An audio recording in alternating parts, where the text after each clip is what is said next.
اعوذ باللہ من الشیطان الرجیم بسم اللہ الرحمن الرحیم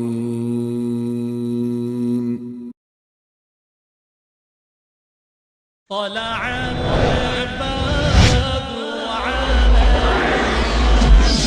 من ثنيات الوداع وجب الشكر علينا ما دعا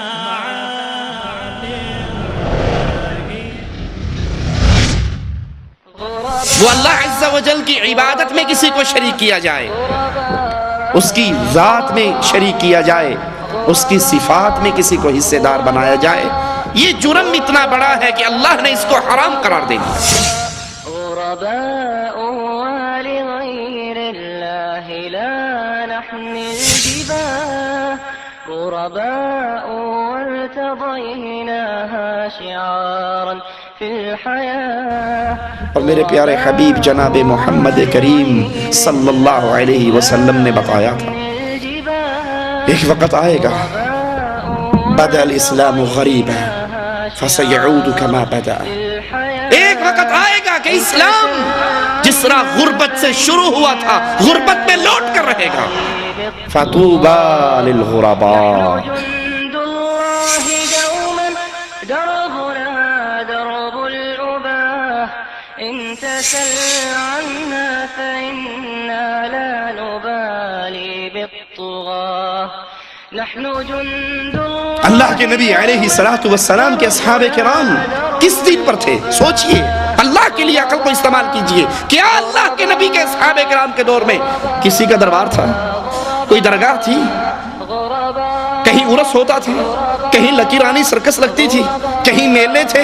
پکی قبریں تھی؟ قبروں کی پوجا تھی؟ تعویذ گنڈے لکھنے والے مولوی تھے؟ سنمضي للخلود لن نبالي بالقيود، بل سنمضي للخلود۔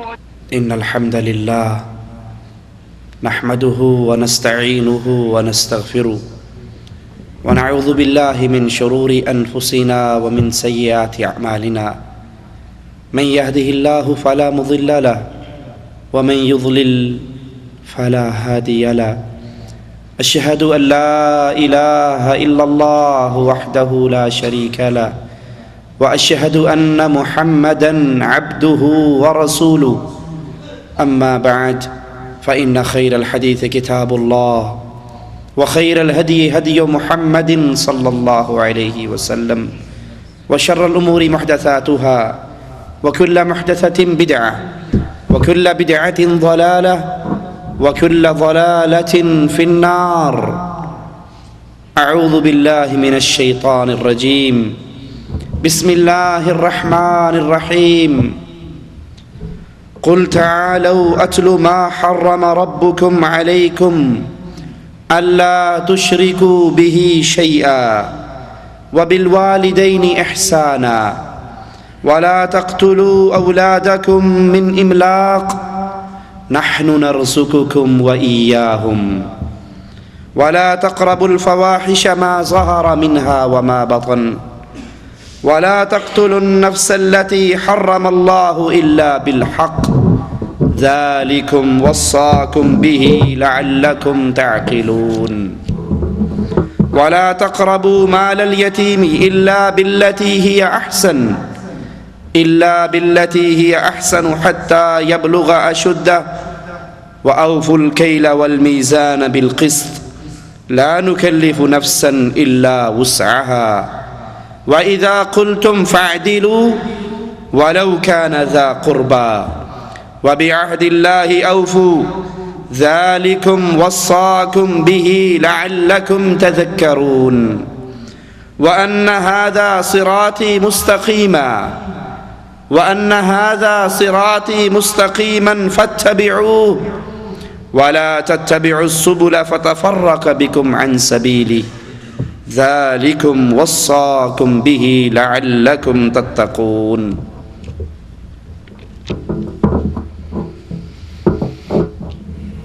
قرآن حکیم کی ان آیات کے بارے میں عبداللہ ابن مسعود رضی اللہ عنہ وارضاہ فرماتے ہیں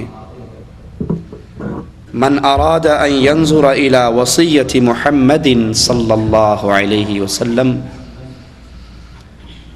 جو چاہتا ہے امام الانبیاء، امام اعظم، قائد اعظم محمد کریم صلی اللہ علیہ وسلم کی وصیت کو پڑھے، وصیت کو دیکھے، وہ مالک عز و جل کے قرآن کی ان آیات کی تلاوت کر لے۔ یہ 10 جامع وصیتیں ہیں جو مالک عز و جل نے آپ کی اور میری ہدایت کے لیے اپنے کلام میں اتاری ہیں۔ حدیث میں آتا ہے ابن مسعود رسول اللہ صلی اللہ علیہ وسلم سے سوال کرتے ہیں، اے اللہ کے نبی علیہ الصلاۃ والسلام، سب سے بڑا گناہ کیا ہے؟ اللہ کے نبی علیہ الصلاۃ والسلام فرماتے ہیں ان تجعل للہ ندا وہو خلقک، سب سے بڑا گناہ یہ ہے تو اللہ عز و جل کا شریک بنائے حالانکہ اسی اللہ نے تجھے پیدا کیا ہے۔ صحابی پوچھتے ہیں اس کے بعد کون سا ہے یا رسول اللہ صلی اللہ علیہ وسلم، اس کے بعد کون سا گناہ ہے؟ پیارے حبیب علیہ الصلاۃ والسلام فرماتے ہیں ان تقتل ولدک، تو اپنے بیٹے کو قتل کرے، اپنے بیٹے کو مار ڈالے اس ڈر میں کہ کل کو یہ میرے ساتھ ہی کھانا کھائے گا، یہ میرے کھانے میں سے حصہ مانگے گا، میرا رزق پہلے ہی تھوڑا ہے، میری تنخواہ پہلے ہی کم ہے، بچے زیادہ ہو جائیں گے، یہ حصہ مانگنا شروع کر دیں گے، تو اس ڈر کی وجہ سے اسے قتل کر دے، یہ بہت بڑا گناہ ہے۔ صحابی کہتے ہیں اس کے بعد کون سا گناہ ہے؟ رسول اللہ صلی اللہ علیہ وسلم فرماتے ہیں کہ تو اپنے پڑوسی کی بیوی سے زنا کرے، یہ بہت بڑا گناہ ہے۔ زنا ویسے ہی بہت بڑا گناہ ہے، لیکن جب یہ پڑوسی کی بیوی سے ہو تو اس کی شدت اور حدت اور بڑھ جاتی ہے۔ تو آئیے قرآن حکیم کی ان آیات پہ غور کریں۔ مالک عز و جل فرماتا ہے قل تعالوا، اے نبی ان سے کہو آؤ، اتلو ما حرم ربکم علیکم، میں تمہیں بتاؤں تمہارے اللہ نے تم پہ کن کن کاموں کو حرام کیا ہے، وہ کون کون سے اعمال ہیں جن کو اللہ عز و جل نے حرام قرار دے دیا ہے۔ اس میں سب سے پہلا عمل قرآن حکیم بتا رہا ہے اللہ تشرکو بہ شیئا۔ گناہ بہت ہیں کائنات میں، لیکن گناہوں میں سب سے بڑا گناہ مالک عز و جل کے ساتھ کسی اور کو شریک کرنا، وہ اللہ عز و جل کی عبادت میں کسی کو شریک کیا جائے، اس کی ذات میں شریک کیا جائے، اس کی صفات میں کسی کو حصے دار بنایا جائے۔ یہ جرم اتنا بڑا ہے کہ اللہ نے اس کو حرام قرار دے دیا، اور افسوس یہ جتنا بڑا گناہ ہے آج مسلمان کلمہ پڑھ کر اتنے ہی اس کے اندر گرفتار ہو چکے ہیں۔ یہ مسجدیں جو اللہ کا گھر ہیں، یہ مسجدیں جو اللہ کی وحدانیت کے آوازیں بلند کرنے کے لیے بنتی ہیں، آج انہی مسجدوں سے شرک کی دعوت پھیلتی ہے۔ مؤذن اذان سے پہلے کہتا ہے الصلاۃ والسلام علیک یا نور من نور اللہ، کہ محمد اللہ کے عز و جل کے بندے نہیں، اس کے نور کا ٹکڑا ہیں، اس کے نور کا حصہ ہیں، اس کے نور میں سے جدا ہوئے ہیں۔ یہ اللہ کی ذات کا شرک ہے جس کا آوازہ اس مسجد کے مینار سے بلند ہوتا ہے۔ مالک عز و جل نے حرام کیا اللہ کی عبادت میں کسی اور کو شامل کیا جائے۔ پکارنا اللہ کو اللہ کی عبادت ہے، الدعاء هو العبادہ، دعا ہی تو عبادت ہے، پکارنا ہی تو عبادت ہے۔ افسوس ان مسجدوں سے آج کلمہ پڑھنے والے، نماز پڑھنے والے غیر اللہ کو پکارتے ہیں۔ تقریر ہوتی ہے، نعرہ رسالت یا رسول اللہ کے نعرے نہیں لگتے، نعرہ حیدری یا علی کے نعرے نہیں لگتے، نعرہ غوثیہ یا غوث اعظم کے نعرے نہیں لگتے؟ یہ سب سے بڑا حرام عمل ہے، اللہ تشرکو بہ شیئا، کہ تم اللہ عز و جل کے ساتھ کسی اور کو شریک ٹھہراؤ۔ یہی جرم یہودیوں نے کیا، یہی جرم عیسائیوں نے کیا، سابقہ امتیں یہ جرم کر کے برباد ہو گئی۔ اور آج کڑوی بات ہے لیکن حق کڑوا ہوا کرتا ہے۔ یہ امت مسلمہ، یہ امت محمدیہ پوری دنیا کے خطے میں کونے کونے میں ذلیل ہو رہی ہے۔ اس کی ذلت کی ایک وجہ ہے کہ یہ اپنے رب کی عبادت میں غیروں کو شریک ٹھہراتی ہے۔ کوئی علاقہ دیکھ لو، کہیں ہندوؤں سے مار کھا رہے ہیں، کہیں یہودیوں سے مار کھا رہے ہیں، کہیں عیسائیوں سے مار کھا رہے ہیں، کہیں کوئی قوم ہمیں مار رہی ہے، کہیں کوئی قوم۔ ذلت کی وجہ کیا ہے؟ یہ نہیں کہ ہم تھوڑے ہیں، یہ نہیں کہ ہمارے پاس طاقت نہیں ہے، یہ نہیں کہ ہمارے پاس مال نہیں ہے۔ جتنے امیر مسلمان ہیں شاید ہی کوئی ہو۔ وجہ کیا ہے؟ سب کچھ ہوتے ہوئے امت مار کیوں کھا رہی ہے؟ کیونکہ امت اللہ کی عبادت میں غیروں کو شریک ٹھہراتی ہے۔ اور افسوس وہ یہ عمل شرک کے نام پہ نہیں کرتی، ایمان کے نام پہ کرتی ہے۔ شرک کو اصل اسلام سمجھ لیا گیا ہے۔ آج اگر کسی کو دعوت دو یہ قبروں کی پوجا، یہ قبروں پہ سجدے، یہ مردوں کو پکارنا یہ حرام ہے، وہ کہتے ہیں یہ مجنون ہے، یہ وہابی ہے، یہ پاگل ہے۔ اصل دعوت انبیاء کی دعوت، توحید کی دعوت آج اس کو دینے والے پاگل اور مجنون کے نام سے جانے جاتے ہیں۔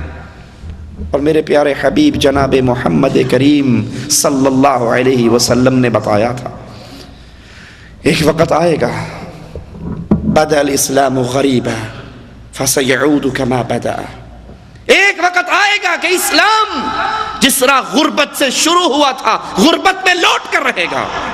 فطوبى للغرباء، اے غریبو تمہارے لیے مبارکباد ہے، اللہم اجعلنا منہم ومعہم۔ اسلام غربت سے چلا، چچا نے کہا یہ پاگل ہے، چچا بات ماننے کے لیے تیار نہیں، ابو جہل ماننے کے لیے تیار نہیں، ابو لہب ماننے کے لیے تیار نہیں۔ مکہ والوں کے سامنے وہ مکہ والے جو امین بھی کہتے تھے، جو صادق بھی مانتے تھے، جب ان کو یہ دعوت دی گئی تو کہا اس پر جادو ہو گیا ہے۔ اسلام غریب، ایک غلام مان رہا ہے، ایک بچہ مان رہا ہے، ایک عورت مان رہی ہے، ایک بوڑھا مان رہا ہے، باقی ماننے کے لیے تیار ہی نہیں۔ فرمایا ایک وقت آئے گا جس طرح اسلام غربت سے شروع ہوا، اسلام پھر غریب ہو جائے گا۔ آج اللہ کی توحید کی دعوت غربت کی دعوت ہے۔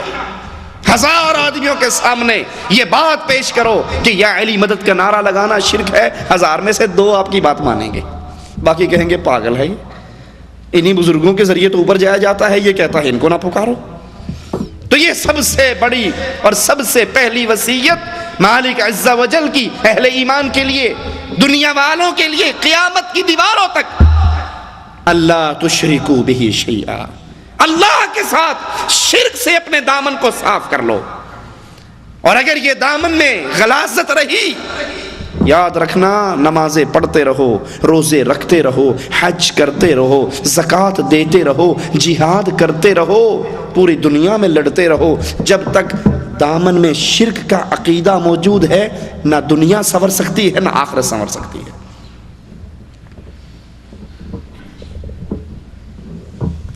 اور جب یہ توحید خالص ہو جاتی ہے، شرک نکل جاتا ہے، تو مالک کا اعلان ہے کم من فئۃ قلیلہ غلبت فئۃ کثیرہ، کتنے ہی تھوڑے تھوڑوں کو اٹھاتا ہوں اور زیادہ لوگوں پہ حاوی کر دیتا ہوں۔ وہ غلبہ نصیب کیسے ہوتا ہے؟ اللہ پر ایمان کی صورت میں، عقیدہ توحید کی صورت میں۔ تو سب سے پہلی دعوت کو یاد کیجئے، شرک کو سمجھیے۔ کتاب التوحید کی دعوت میں ہر بھائی کو دوں گا، ہر بھائی شیخ الاسلام محمد بن عبد الوہاب نجدی رحمت اللہ علیہ کی کتاب التوحید کو خریدے، اس کو پڑھے، اپنے گھر والوں کو پڑھائے۔ شرک شیطان اس کے ذریعے سب سے پہلا وار کرتا ہے، وہ بڑا عجیب مشہور لطیفہ ہے، کسی نے اینک اتاری اور راستے میں رکھ کر بیٹھ گیا، گزرنے والا گزرا، اس کے پاؤں کی ٹھوکر لگی، اینک ٹوٹ گئی۔ اس نے کہا یار غلطی ہوگی، معاف کرنا بھائی، تیری اینک میری پاؤں کی ٹھوکر سے ٹوٹی ہے۔ کہا ادھر آؤ، تم دیوبندی تو نہیں ہو؟ بڑا حیران کہ اینک ٹوٹنے سے اس نے کیسے پہچان لیا میں دیوبندی ہوں؟ کہا ہوں تو دیوبندی، لیکن تو نے کیسے پہچانا؟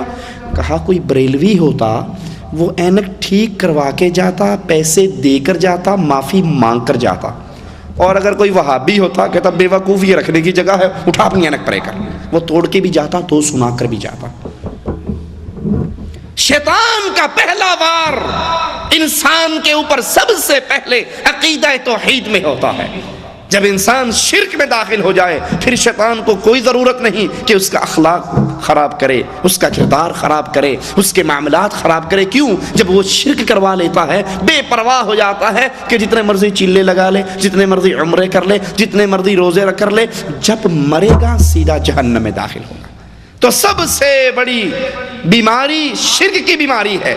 اس کو پڑھیے، اس کو سمجھیے، اس کے لیے وقت نکالیے، اپنے گھر والوں کو پڑھائیے، اور پھر اس دعوت کو لے کر ہر گلی اور کوچے میں پہنچ جائیے کہ لوگوں، اللہ کا پہلا حق یہ ہے اللہ تشرکوا بہ شیئا، اللہ کے ساتھ شرک نہ کرو۔ دوسری وصیت، اور یاد کر لیجئے جب بھی اللہ کی عبادت کے بعد مالک نے کسی چیز کو بیان کیا ہے وَبِالْوَالِدَيْنِ إِحْسَانًا، جہاں اللہ کا حق ہے، اللہ کے حق کے فوراً بعد مالک اکثر مقامات پہ قرآن حکیم میں والدین کا حق بیان کرتا ہے۔ وَقَضَىٰ رَبُّكَ أَلَّا تَعْبُدُوا إِلَّا إِيَّاهُ وَبِالْوَالِدَيْنِ إِحْسَانًا، یہ اللہ کا فیصلہ ہے، عبادت صرف اللہ کی ہوگی، سجدہ صرف اللہ کے لیے ہوگا، طواف عبادت ہے بیت اللہ میں جا کر بیت اللہ کا صرف اللہ کے لیے ہوگا، نظر صرف اللہ کے لیے، نیاز صرف اللہ کے لیے، محبت، خوف، توکل، بھروسہ، امید، یہ سب اللہ کے لیے۔ اور اللہ نے دوسرا حق جو بیان کیا، دوسری وصیت جو کی ہے وَبِالْوَالِدَيْنِ إِحْسَانًا، اپنے والدین کے ساتھ نیک سلوک کرنا۔ یاد کر لیجئے دنیا کی ہر نعمت مل جاتی ہے، بیوی نہیں ٹھیک طلاق دے دو گے اور نکاح ہو جائے گا، بچہ نافرمان ہے اور نکاح کرو گے اللہ اور اولاد دے دے گا، ہر نعمت کو کما سکتے ہو، ہر نعمت کو حاصل کرنے کا کوئی نہ کوئی ذریعہ ہے، لیکن ماں باپ کی نعمت دوبارہ نصیب نہیں ہوتی۔ اور یہ اتنا بڑا جرم ہے کہ اس کی سزا اللہ دنیا میں رہتے ہوئے انسان کو دیتا ہے۔ جو ماں باپ کا نافرمان ہے، جو ماں باپ کا گستاخ ہے، ماں باپ کے نافرمان کو سزا اسی دنیا میں رہتے ہوئے ہو جاتی، مل جاتی۔ اگلے جہان میں جو سزا ہے سو ہے، اسی دھرتی پہ رہتے ہوئے وہ اپنے اس عمل کی سزا دنیا میں پا کے جاتا ہے۔ عبداللہ ابن عباس رضی اللہ عنہما سے کوئی سوال کرنے والے نے کیا کہ ماں باپ کے ساتھ حسن سلوک، احسان قرآن حکیم میں بار بار آیا ہے، تو احسان کا مطلب کیا ہے؟ فرمایا احسان یہ بات کوئی ایک دو جملوں میں نہیں سمجھائی جا سکتی، یہ تو بڑے لمبے معنی کی حامل ہے۔ کہا اچھا اگر احسان اتنے لمبی بات ہے تو پھر یہ بتائیے کہ والدین کی نافرمانی کیا ہے، عقوق والدین کیا ہے؟ ابن عباس رضی اللہ عنہما فرماتے ہیں کہ انسان کے پاس ایک کپڑا ہو، چادر ہو جس پہ مٹی پڑی ہوئی ہو، اور وہ اس کو جھاڑے اور وہ مٹی اڑ کر باپ کے اوپر گر جائے۔ دہراؤں اپنی بات کو، مٹی ہو انسان کے کپڑوں میں اور باپ کے پاس کھڑے ہو کے وہ جھاڑ دے اور مٹی باپ کے سر پہ، باپ کے اوپر گر جائے، اللہ کے ہاں وہ نافرمان لکھ دیا جاتا ہے۔ مالک کیوں کہتا ہے کہ ان کو اف بھی نہیں کہنا؟ اف سمجھتے ہو کیا ہے؟ آپ گرمی میں ڈیوٹی کر کے گھر آئے، امی کہتی ہے جا بیٹا بازار سے دودھ پکڑ لا، آپ دودھ لے کر ابھی آ کر بیٹھے تھے، وہ کہتی بیٹا بھول گئی، وہ تو عصیر بھی چاہیے تھا، عصیر بھی لے کر آؤ۔ آپ کہتے پہلی دفعہ ہی کیوں نہیں بتا دیا، اتنی گرمی میں بار بار کیوں بھیج رہے ہو؟ اچھا چلو کوئی بات نہیں، جاؤ لے کر آؤ۔ آپ جاتے ہو، لے کر آتے ہو، واپس آئے، او بیٹا وہ تو دہی بھی چاہیے تھا، وہ نہیں لائے۔ اب آپ کو بار بار گرمی میں جانا پڑ رہا ہے۔ اف کہنا حرام ہے والدین کو۔ یہ اف کیا ہے؟ تیسری بار جو آپ گئے تو طبیعت میں غصہ آتا نا،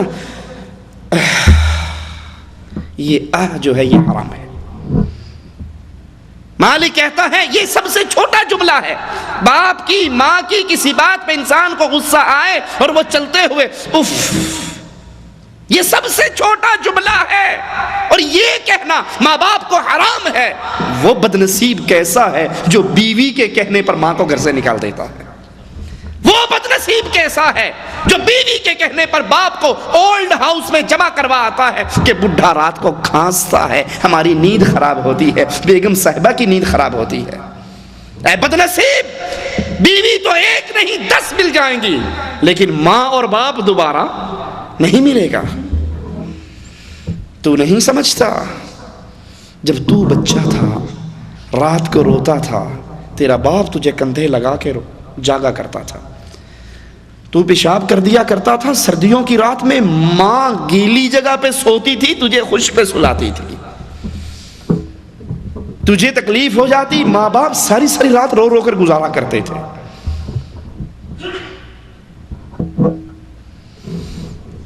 یہ بیماری ہمارے معاشرے میں انگریز کے معاشرے کو دیکھ کر اتنی سرایت کر چکی ہے۔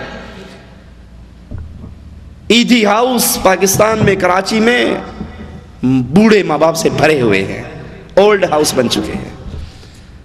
بیوی گھر میں آتی ہے، ماں باہر نکل جاتی ہے، بیٹا باہر نکل جاتا۔ اور اس ماں باپ کا حق کیا ہے؟ رسول اللہ صلی اللہ علیہ وسلم کے پاس صحابی آتے ہیں اور کہتے ہیں میں جہاد کے لیے آپ کے پاس، آپ کے ساتھ جانے کے لیے آیا ہوں۔ کہا کیا تیرے ماں باپ زندہ ہیں؟ کہا ہاں، نہ صرف زندہ ہیں بلکہ میں جہاد کے لیے جب نکلا تو وہ رو رہے تھے۔ جہاد سے بڑا کوئی عمل ہے اسلام میں؟ ایمان لانے کے بعد اللہ کے لیے قتال کرنے سے بڑا کون سا کام ہوگا؟ اور وہ قتال بھی آج کل کی لڑائیاں نہیں، بلکہ محمد کریم صلی اللہ علیہ وسلم کی ساتھ رہ کر جنگ ہے، غزوہ ہے۔ اللہ کے نبی گھر سے نکلا ہوں، ماں بھی رو رہی ہے، باپ بھی رو رہا ہے۔ کہا واپس جا، واپس جا، ان کو ہنسا کر آ جیسے تو ان کو رلا کر آیا ہے، اور وہیں رہ کے ان کی خدمت کر، تیرا ان کی خدمت کرنا ہی جہاد ہے۔ یمن سے ایک نوجوان آتا ہے ہجرت کر کے، پوچھتے ہیں کیا تیری ماں زندہ ہے؟ کہا ہاں میری بوڑھی ماں زندہ ہے۔ کہا تجھے حکم ہے نبی کریم کا، واپس جا اور اپنی ماں کی خدمت کر۔ جہاد سے اللہ کے نبی نے واپس موڑا، ہجرت سے اللہ کے نبی صلی اللہ علیہ وسلم نے واپس موڑا۔ اور ہمارے ہاں ماں کو گالی دینا، ماں کو مارنا، ماں کے ساتھ بدتمیزی کرنا، ماں کے ساتھ اونچی آواز میں کلام کرنا، ماں کو ڈانٹنا، تجھے کیا پتا ہے بوڑھی؟ تو کیا جانتی ہے؟ میں جانتا ہوں، میں سمجھتا ہوں، میری بیگم صحیح کہتی ہے، تو غلط کہتی۔ بیویوں کے پیچھے لگ کر ماؤں کا خرچہ بند کر دیتے ہیں، ماؤں سے ملنا بند کر دیتے ہیں، ماں سے ملاقات ختم کر دیتے ہیں۔ یاد کر لو یہ بہت بڑا جرم ہے۔ اور اولاد ہے نا، کل کو تم اس مقام پر پہنچو گے، جو آج اپنے ماں باپ سے کر رہے ہو کل کو یہ تمہارے ساتھ کرے گی۔ ایک بیٹا اپنے باپ کو اٹھا کر ٹوکرے میں ڈال کر سمندر میں پھینکنے کے لیے چلا، جب پھینکنے لگا تو اس نے کہا بیٹا تھوڑا سا آگے کر کے پھینکنا۔ کہا کیوں؟ کہا میں نے اپنے ابا کو یہیں پھینکا تھا، تیرا تجھے اس سے بھی آگے پھینکے گا۔ یہ ماں باپ کوئی چھوٹی چیز نہیں ہے۔ اگر کافر ماں باپ ہیں، مسلمان تو بہت دور کی بات ہے، اگر کافر ماں باپ ہے تو کافر ماں باپ کے ساتھ بھی بدتمیزی کی اجازت اسلام نہیں دیتا۔ ابراہیم علیہ السلام کا بابا کافر نہ تھا تو کیا کہا اسے؟ جب اس نے کہا نکل جا میرے سامنے سے، میری آنکھوں سے دور ہو جا، بھاگ جا وگرنہ مار ڈالوں گا، تو اس نے کیا کہا؟ ساری باتیں سن کے، یا کافر، یا مشرک، یا طاغوت، یا ضال، کیا جملہ ہے؟ یا ابتی، ابا جان۔ وہ کہہ رہا ہے تو بھاگ جا، آنکھوں سے دور ہو جا، تجھے قتل کر ڈالوں گا، مار ڈالوں گا، اور وہ جواب میں کہہ رہے ہیں ابا جان میں آپ کے لیے ہدایت کی اور مغفرت کی اللہ سے دعا کرتا ہی رہوں گا۔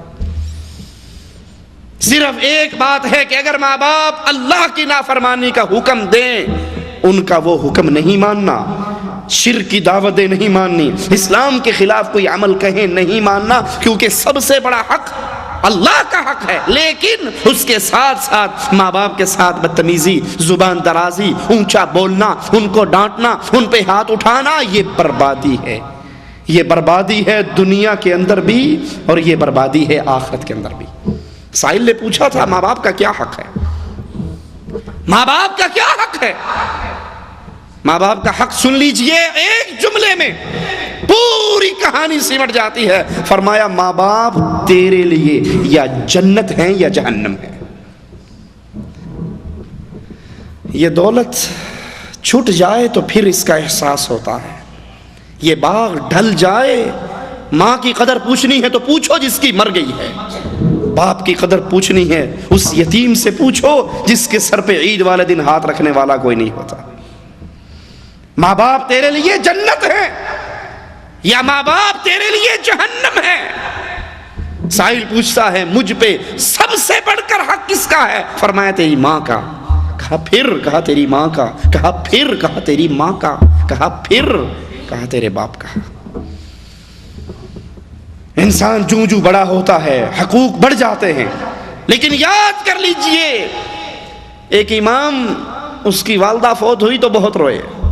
شاگردوں نے کہا اتنا کیوں روتے ہو؟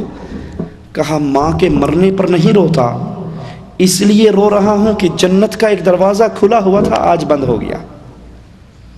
ماں کی خدمت کر کے جنت کا ایک دروازہ میرے لیے کھلا تھا، اس کے مر جانے سے آج وہ دروازہ بند ہو گیا ہے۔ ایک تابعی ساری رات اپنی والدہ کی ٹانگیں دباتے رہے، والدہ سے باتیں کرتے رہے، اور دوسرے ساری رات اس کا بھائی تہجد کی نماز پڑھتا رہا۔ سبحان اللہ۔ صبح ہوئی تو کہنے لگے میں نے ساری رات اپنی والدہ کی خدمت کی، ان کی ٹانگیں دبائی، میرے بھائی عمر نے ساری رات نماز اور تہجد میں گزاری، اگر یہ مجھے کہے نا کہ تو تہجد کی نماز کا ثواب تو لے لے اور ماں کی ٹانگیں دبانے خدمت کرنے کا ثواب مجھے دے دے تو اللہ کی قسم کبھی نہیں دوں گا۔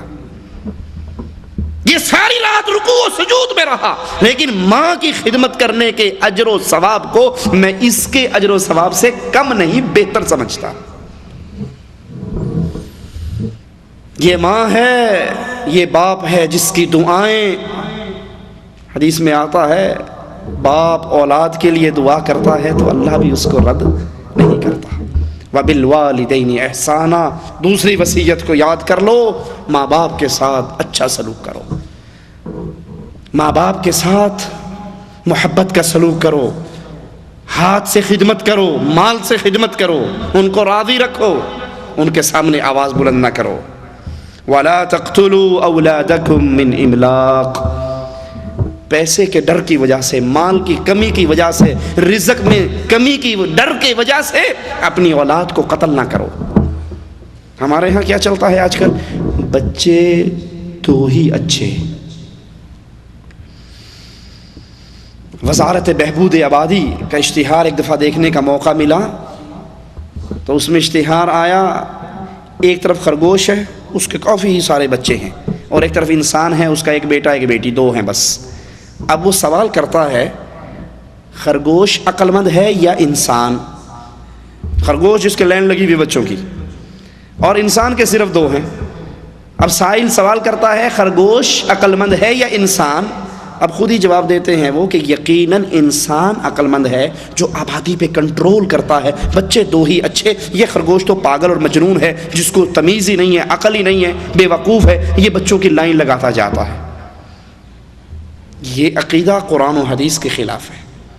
مالک کیا کہتا ہے؟ وَلَا تَقْتُلُوا أَوْلَادَكُمْ، اپنی اولاد کو قتل نہ کرو، من املاق، ایک مربے سے پہلے 4 بندے کھاتے تھے، اگر بچے زیادہ ہو جائیں گے تو اب بھی یہی ذریعہ ہے تو کہاں سے کھائیں گے؟ نحن نرزقکم وإیاہم، تمہارا داتا بھی اللہ ہے اور ان سب کا داتا بھی۔ عقل سے بھی سوچو، بچہ دنیا میں آئے گا، اگر کھانے کے لیے ایک منہ رکھتا ہے تو کمانے کے 2 ہاتھ بھی تو رکھتا ہے۔ اگر کھانے کا ایک منہ ہے تو کمانے کے اس کے 2 ہاتھ بھی ہیں۔ کفار کی طرف دیکھ کر مسلمان بھی اس راستے پہ، ابا جی 4 بچے ہو گئے، اس کے بعد تو مولانا صاحب میں نے اپنی بیوی کا آپریشن کروا دیا، نس بندی کروا دی۔ کچھ ظالم نل بندی کروا دیتے ہیں، اپنا ہی آپریشن کروا دیتے ہیں۔ کیا تو نہیں سمجھتا اللہ کے قانون سے ٹکر لوگے؟ تو کہتا ہے 2-4 بچے ہو گئے، میری فیملی پوری ہوگی، 2 بیٹے 2 بیٹیاں، اللہ ان 4 کو موت دے دے تو کیا کرے گا؟ اور کتنے ہی ہم نے ایسے کیس دیکھے ہیں، میاں بیوی دونوں نے اپنا سسٹم ختم کروایا، 2-3 بچوں کے بعد ایکسیڈنٹ ہوا، سارے بچے مر گئے، اب یہ ڈنڈے بجاتے پھر رہے ہیں۔ تو یہ اللہ پر توکل کے خلاف ہے کہ انسان اپنی اولاد کو اپنی بیویوں کی نس بندی کروا دے، منصوبہ بندی کروا دے، اس ڈر سے کہ اولاد زیادہ ہو جائے گی، وسائل اتنے نہیں ہیں۔ مالک کہتا ہے رازق میں ہوں، اور مالک کے خزانوں میں کمی نہیں آیا کرتی۔ اس کے خزانے وَلِلَّهِ خَزَائِنُ السَّمَاوَاتِ وَالْأَرْضِ، زمین و آسمان کے سارے خزانے اللہ عز و جل کے کنٹرول میں۔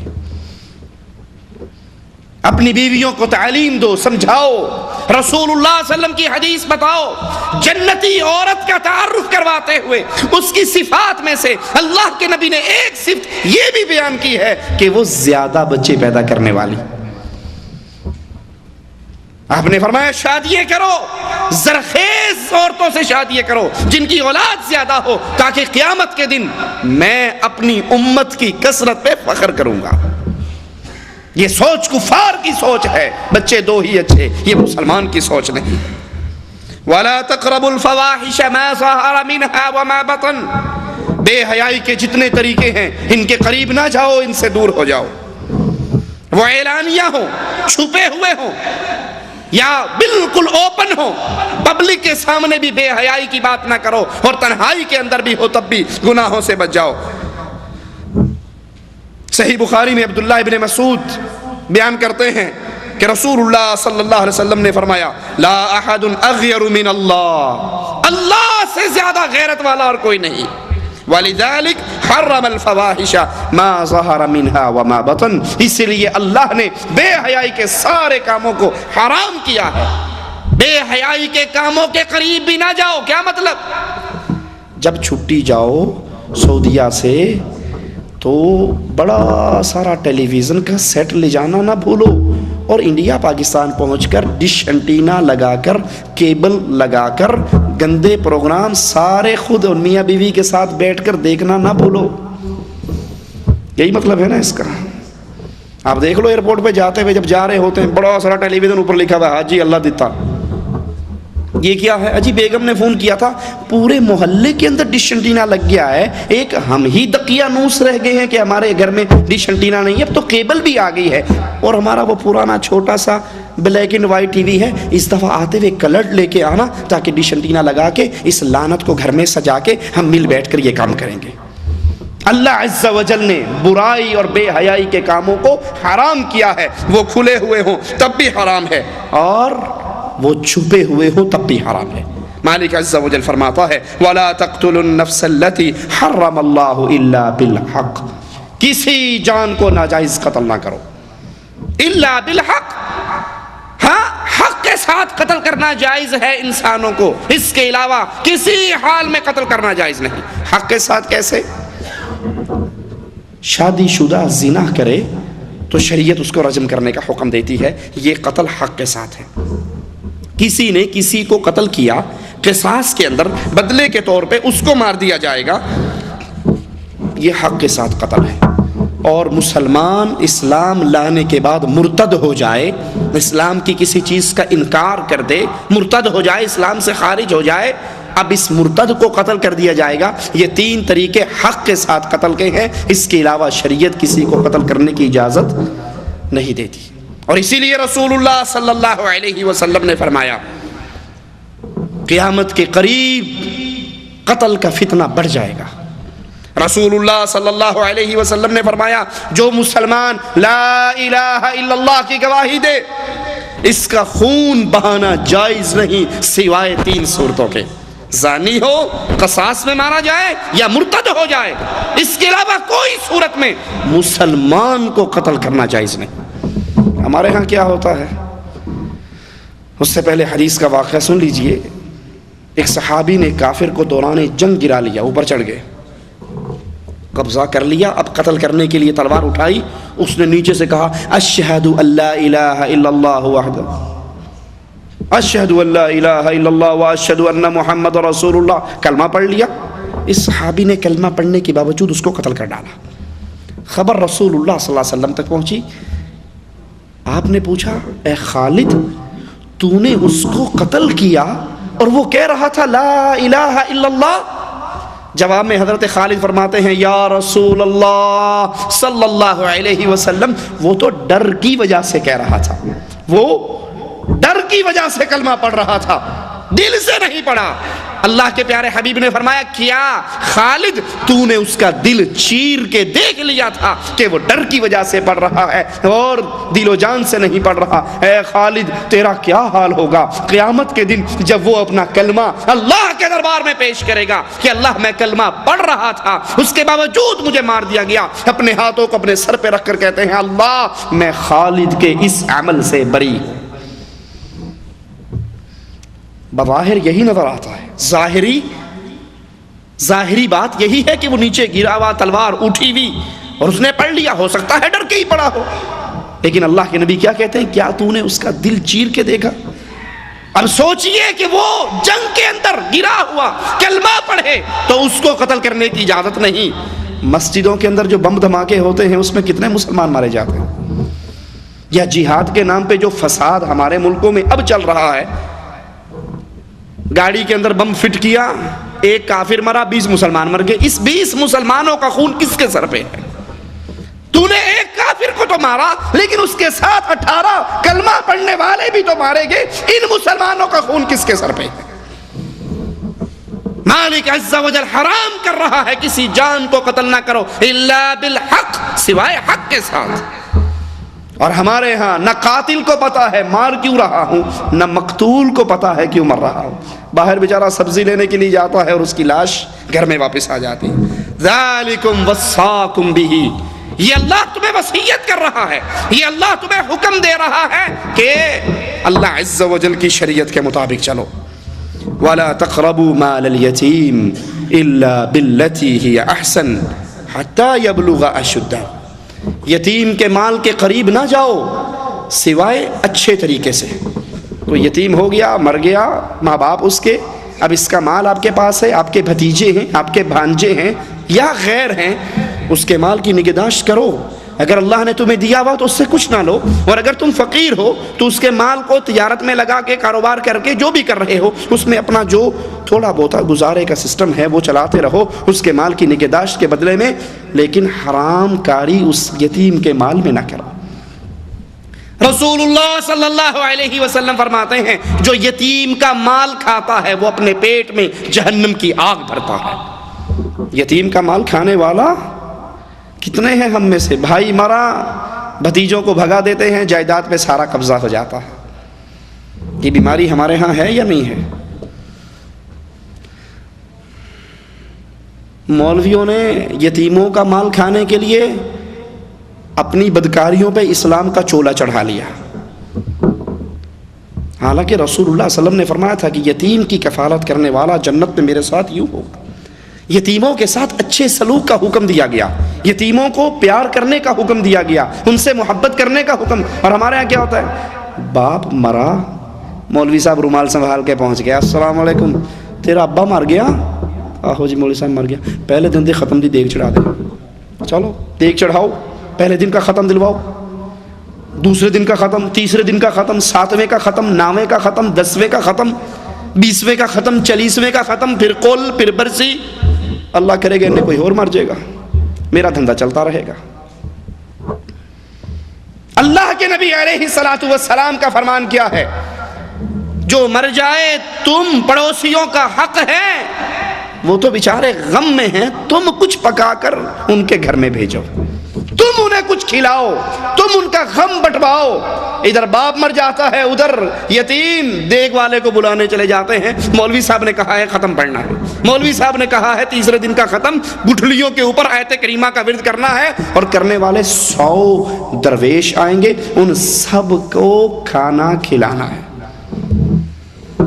ریاض میں ایک جگہ میں جمعے کا خطبہ دیا کرتا تھا، میرے پاس ایک بنگلہ دیش کا ایک ساتھی آیا، واللہ مسجد میں کھڑے ہو کر اس کا واقعہ آپ کو سناتا ہوں، مولوی کس طرح یتیموں کا مال کھاتے ہیں۔ وہ کہا حضرت میں 500 400 بیچارہ مزدور آدمی بنگلہ دیش سے گیا، میرے ابا جان فوت ہو چکے تھے، 3 مولوی بنگالی میرے گھر آ گئے، کہنے لگے تیرا ابا مر گیا؟ میں نے کہا جی مر گیا۔ کہا تجھے پتا ہے وہ نماز نہیں پڑھتا تھا؟ میں نے کہا جی مجبوری، میں تو سمجھایا کرتا تھا، نہیں پڑھی تو کیا کروں؟ کہا تجھے پتا ہے وہ جہنم میں جل رہا ہے؟ میں نے کہا ٹھیک ہے بے نماز نہیں تھا تو جہنم میں جلے گا، میں کیا کر سکتا ہوں؟ کہا بے وقوف، تو اس کو جہنم سے نکال کے جنت میں بھیج سکتا ہے۔ میں نے کہا مولوی صاحب میرے لیے کیا حکم ہے، میں کروں گا، مجھے بتاؤ میرا ابا جہنم سے کیسے بچ سکتا ہے؟ کہا اس نے اتنے سال نمازیں نہیں پڑھی، اتنے سال کی نمازیں ہم 3 مولوی آپس میں ڈیوائیڈ کر کے ہم پڑھ لیں گے، اس کی ادا ہو جائے گی، وہ جہنم سے نکل کے جنت میں چلا جائے گا۔ کہا مولوی صاحب بڑی مہربانی۔ کہا نہیں سوکیج نہیں کم ہونا، 27,000 ٹکا ہم لیں گے، اگر تم 27,000 ٹکا 9,000 ایک مولوی کو آئے گا دے دو تو تمہارا باپ جہنم سے نکل کے جنت میں جا سکتا ہے۔ کہا مولوی صاحب میں 2 سال کی چھٹی کے بعد کچھ اتنے ہی پیسے بچا کر لے گیا تھا، میں نے ان مولویوں کو دے دیے، اب آپ مجھے مسئلہ بتاؤ ہمارا باپ جنت میں چلا گیا ہوگا؟ واللہ بتا رہا ہوں مسجد میں کھڑے ہو کر۔ میں نے کہا وہ تو جنت میں اگر نہ بھی گیا ہوگا، ان مولویوں کی جہنم کم از کم ضرور پکی ہوگی۔ یہ یتیموں کے مال کھانے کے ڈھونگ ہیں کہ پہلے دن کا ختم، یہ دوسرے کا ختم، یہ تیجے کا ختم، یہ 7واں، یہ 9واں، یہ 10واں، یہ 40واں، یہ کل، یہ برسی، یہ سارا ڈھونگ اپنایا ہے مولویوں نے اپنے پیٹ کا دھندا کرنے کے لیے۔ یتیموں کا مال کھانا حرام ہے۔ بھائی مر جائے تو اس کی اولاد کو اس کی وراثت سے محروم نہ کرو، جتنا وراثت سے محروم کرو گے، یتیم کا جتنا مال کھاؤ گے وہ تمہارے پیٹ میں مال نہیں جہنم کی آگ جائے گی۔ نہ اس کا نام اسلام کا نام لے کے ان غریبوں کا مال کھاؤ، اور نہ قبضہ کر کے اس کا مال کھاؤ، بلکہ یتیم کی کفالت کرو۔ آج اللہ نے ان کو یتیم کر دیا، کیا کل کو اللہ تیرے بچوں کو یتیم نہیں کر سکتا؟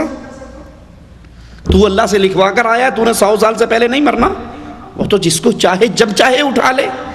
یتیموں کے ساتھ محبت کرو، پیار کرو۔ دل جو گناہوں سے سخت ہو جاتے ہیں وہ یتیموں سے پیار کرنے کی وجہ سے ان دلوں میں نرمی آتی ہے۔ وَأَوْفُوا الْكَيْلَ وَالْمِيزَانَ بِالْقِسْطِ، ناپ تول پورا پورا کرو۔ پچھلی امتوں کی بربادی کا ایک سبب یہی ناپ تول کی کمی تھی، جب لیتے ناپتے اور تولتے پورا، اور جب دیتے ڈنڈی مار کے دیتے۔ آپ نے بھی دیکھا ہوگا ہمارے ہاں ترازو میں وہ درمیان میں ایک چھوٹی سی کلی لگی ہوتی ہے ترازو میں، وہ یہاں سے ہاتھ سے اڑا دیتا ہے، اب دیکھو جی پورا ہو گیا۔ کسائی سے گوشت لینے جاؤ 1 کلو، اور گھر میں بھی کانٹا رکھ لو، کبھی بھی کلو نہیں نکلے گا، الا من رحم ربی۔ وہ جب تھوڑا سا کم ہوتا ہے 2-3 بوٹیاں اتنی زور سے پلڑے میں پھینکتا ہے یوں کر کے کہ پلڑا اپنے آپ زور سے جھکتا ہے، بس وہ جھکتا ہے تو کیس اٹھا لیتا ہے، دیکھو جی کلو ہو گیا پورا، ہیلو۔ امتوں کی بربادیوں کا سبب ناپ تول میں کمی، سابقہ امتیں برباد ہوئی، اور یہاں بھی مالک عز و جل حکم دے رہا ہے ناپ تول کے اندر کمی نہ کرو، اس میں ڈنڈی نہ مارو۔ کیوں؟ کیا تمہیں یقین نہیں کہ ایک دن تم نے بھی اٹھ کر اللہ کے دربار میں جانا ہے؟ عبداللہ ابن عمر رضی اللہ عنہ وارضاہ ایک جنگل میں سے گزرتے ہیں، چرواہا بکریاں چرا رہا، اس سے کہتے ہیں کہ ایک بکری ان بکریوں میں سے مجھے بیچ دے۔ وہ کہنے لگے کہ میں تو خود ملازم ہوں، غلام ہوں اپنے آقا کا، میں کیسے بیچ سکتا ہوں؟ کہا اگر تیرا آقا سوال کرے کہ ایک بکری کہاں گئی، اس سے کہنا اکلہ الذئب، بھیڑیا آیا اور بکری اٹھا کے چلا گیا۔ یہ 1-2 گرام 10 گرام 20 گرام کی ڈنڈی مار کے کیا مل جائے گا؟ کیا کوٹھیاں بن جائیں گی میری اور آپ کی؟ لیکن آخرت ضرور برباد ہو جائے گی۔ اللہ ہم سب کی آخرت کو بہتر بنائے۔ کہا تو اپنے آقا سے کہہ دینا بھیڑیا آیا بکری اٹھا کے لے گیا۔ وہ غلام ایمان سے اس کا دل بھرا ہوا تھا، جواب میں کہتا وَمَاذَا أَقُولُ لِلَّهِ، جب مجھے قیامت کے دن کھڑا کیا جائے گا تب میں اللہ کے دربار میں کیا جواب دوں گا؟ آقا کو تو یہ کہہ کر چپ کروا لوں گا کہ بکری کو بھیڑیا اٹھا کر لے گیا، لیکن اللہ کے دربار میں بھی تو پیشی ہونی ہے۔ اللہ کے دربار میں بھی تو کھڑا ہونا ہے، وہاں اللہ کے سامنے کیا جواب دوں گا؟ وَإِذَا قُلْتُمْ فَاعْدِلُوا، جب بھی بات کرو عدل والی کرو، وَلَوْ كَانَ ذَا قُرْبَى، اگرچہ وہ بات اپنے ہی کسی کے خلاف جا رہے ہو۔ یہ نہیں کہ گواہی دیتے ہوئے اگر گواہی کسی اپنے کے خلاف آ گئی تو فوراً ڈنڈی مار جاؤ، اور غیر قوم کے خلاف آ گئی تو بالکل سیدھے ہو جاؤ۔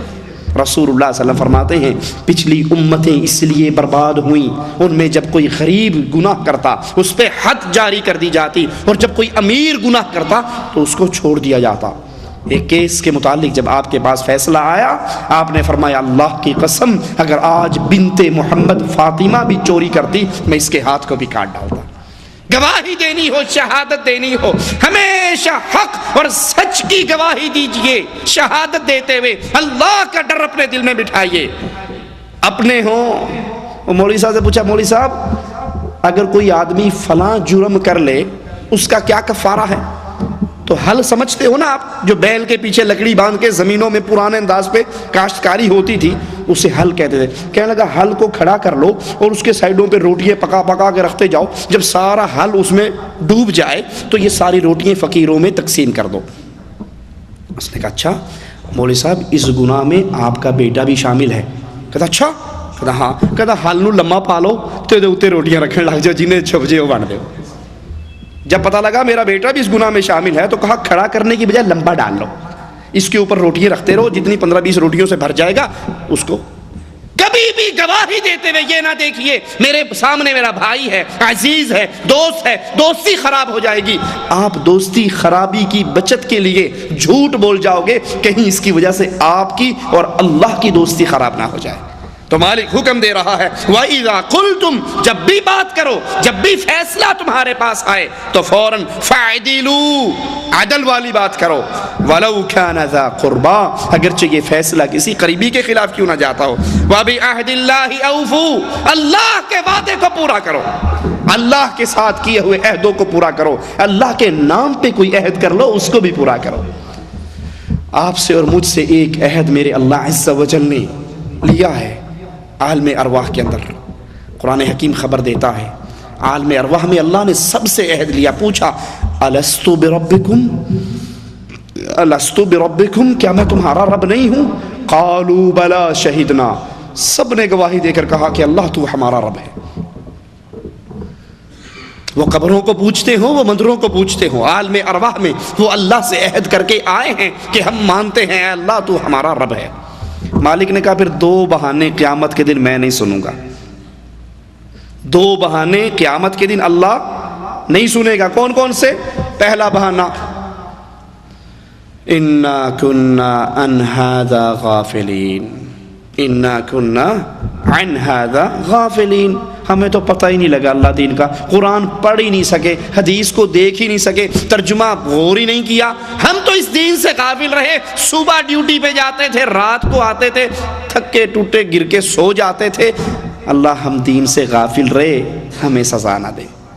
کیا خیال ہے ہم میں سے کتنوں کا یہ بہانہ ہے کہ ہمیں ٹائم ہی نہیں ملتا؟ ایک نماز جو ہم دن میں 5 مرتبہ پڑھتے ہیں، میں اپنے نفس سے پوچھوں، آپ اپنے دل سے پوچھئے، ہم میں سے کتنے ہیں جنہوں نے اپنی آنکھوں سے صحیح بخاری صحیح مسلم کھول کر رسول اللہ کی نماز کا طریقہ، کتنے ہیں؟ اللہ جزائے خیر دے مملکت سعودی عربیہ کے حکمرانوں اور ذمہ داران کو، قرآن حکیم مجمع ملک فہد سے ہر زبان میں نکل چکا، اردو میں ہے، بنگلہ دیش میں ہے، کشمیری میں ہے، ہر زبان پشتو میں ہے۔ اب بھی کوئی یہ کہے کہ ہمیں موقع نہیں ملا، ہمیں ٹائم نہیں ملا، تو کیا یہ بہانہ اللہ کے سامنے چلے گا ہمارا؟ دوسری بات وجدنا علیہ آباءنا، ہمارا جرم کیا ہے؟ ہمیں جو ہمارے ماں باپ نے سکھایا، جو ان کو کرتے دیکھا وہی ہم نے کیا۔ اللہ کہتا ہے یہ 2 بہانے قیامت کے دن قبول نہیں ہوں گے۔ کیا خیال ہے ہماری بربادی میں یہی 2 باتیں ہیں نا؟ یا تو مجھے اور آپ کو دین سمجھنے کا ٹائم نہیں ہے، دین سیکھنے کا ٹائم نہیں ہے، اور اگر ہے تو پھر کہتے ہیں جی مولوی صاحب کیا کریں، ہمارے تو دادا ابا 11ویں دیتے آتے تھے، کیسے انکار کر دیں؟ یہ جو شرک بدعات ہو رہی ہیں یہ ہمارے ابا حضور کرتے آ رہے تھے، ہمارے بڑوں نے یہ کیا، اگر نہ کریں گے تو لوگ کہہ دیں گے یہ ماں باپ کا گستاخ ہے۔ میں مثال دے کے بات آگے چلاتا ہوں، کسی کا ابا موچی ہو، جوتے پر پالش کرتا ہو، اور اس کا بیٹا پڑھ لکھ کے ڈاکٹر بن جائے، دنیا میں کبھی کوئی اس کو تانا دے گا تیرا ابا موچی تھا تو ڈاکٹر کیوں بن گیا؟ کوئی تانا دے گا؟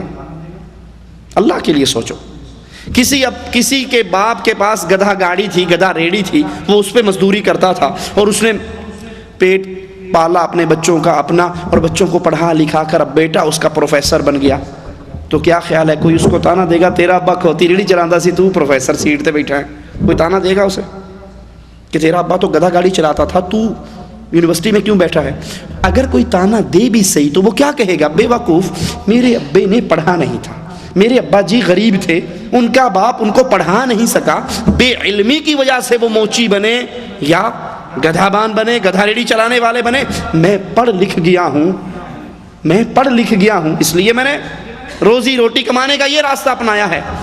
دنیا میں کوئی کسی کو تانا نہیں دیتا، اور جہاں معاملہ دین کا آتا ہے تیرا ابا تے کم کردا سی تو کیوں نہیں کردا؟ دین کے اندر دین اور اسلام کی بات آتی ہے تو فوراً ماں باپ کے دین کو پیش کر دیتے ہیں. ماں باپ نے یہ نہیں کیا. ہم جتنے سعودیہ میں آئے ہیں کیا ہمارے سب کے ماں باپ سعودیہ میں آئے تھے؟ پھر پوچھو بھئی تیرا ابا تے پاسپورٹ بھی نہیں بنوایا سی تو اتنے کیوں آیا پھردا؟ یہ بہانہ شیطان کی طرف سے گڑا ہوا بہانہ ہے. اللہ کے عہد کو پورا کیجئے، اور اللہ کا عہد الستُ بربکم، کیا میں تمہارا رب نہیں ہوں؟ سب نے مانا تھا اللہ تو ہمارا رب ہے. کہا دو باتیں نہ پیش کرنا قیامت کے دن. ایک بات ہم اس سے غافل تھے، دوسری بات بڑوں کے پیچھے چلے تھے. ذالکم وصاکم بہ لعلکم تذکرون، تم نصیحت پکڑو اس لیے تمہیں اللہ عز و جل یہ وصیت کرتا ہے. وَأَنَّ هَذَا صِرَاطِي مُسْتَقِيمًا فَاتَّبِعُوهُ وَلَا تَتَّبِعُوا السُّبُلَ، اور یہ راستہ میرا سیدھا راستہ ہے. وَأَنَّ هَذَا صِرَاطِي مُسْتَقِيمًا، رسول اللہ صلی اللہ علیہ وسلم نے ایک سیدھی لائن لگائی، حدیث میں آتا ہے سیدھی لائن لگائی، پھر اس کے سائیڈوں پر لائنیں لگائی، اور سیدھی لائن لگا کر کیا کہا؟ هَذَا صِرَاطِي مُسْتَقِيمًا، محمد کریم صلی اللہ علیہ وسلم کا راستہ یہ سیدھا راستہ ہے. فَاتَّبِعُوهُ، تم اس راستے پر چلو. سائیڈوں پر جو لائنیں لگائی، کہا ہر راستے پر شیطان بیٹھا ہے، ہر راستے پر شیطان بیٹھا ہے، وہ تمہیں گمراہ کرنا چاہتا ہے.